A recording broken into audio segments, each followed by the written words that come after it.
Trump is fuming over having to do these probation interviews and stuff now that he's been convicted on all 34 counts.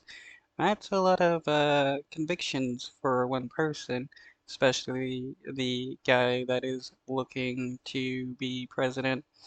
It's funny how right-wingers are okay with a felon being president, but they don't want felons to vote, have gun rights, or be able to apply to certain jobs. For a virtual interview today with probation officials ahead of his sentencing for falsifying business records. And now that he's not tied to New York because of the trial, the former president was able to spend the weekend fundraising in California and holding a campaign rally in Las Vegas. CBS campaign reporter and attorney Katrina Kaufman is in Palm Beach, Florida, where Trump is virtually attending this meeting. So, Katrina, good to see you.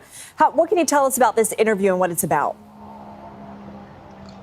Hi, Lindsay. So, as you mentioned, they're allowing Trump to do this pre-sentencing interview with the New York Probation Department from his home here in Mar-a-Lago, which is a very unusual exception, but Trump is, of course, an unusual case. This is the first former president to ever undergo this type of interview. It's really a standard part of. Though we need to stop treating presidents like they're special and treat them just like any person. And Trump isn't even president, former president, so he's back to just being a private citizen. So he should be treated just like any citizen whatsoever. He should be in jail.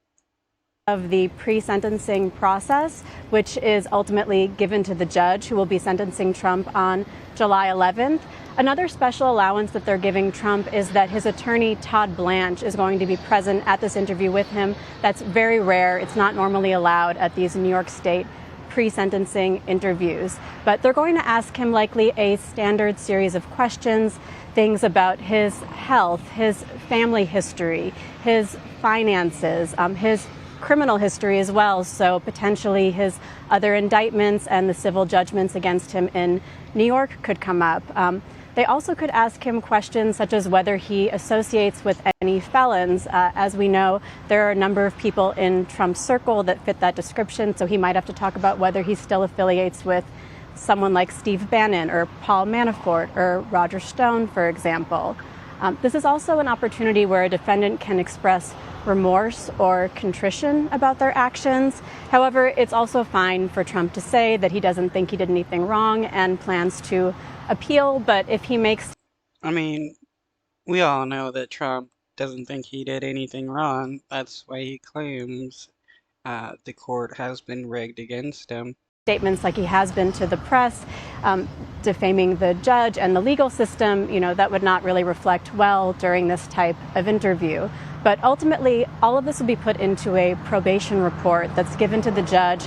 And the most important part is the last page.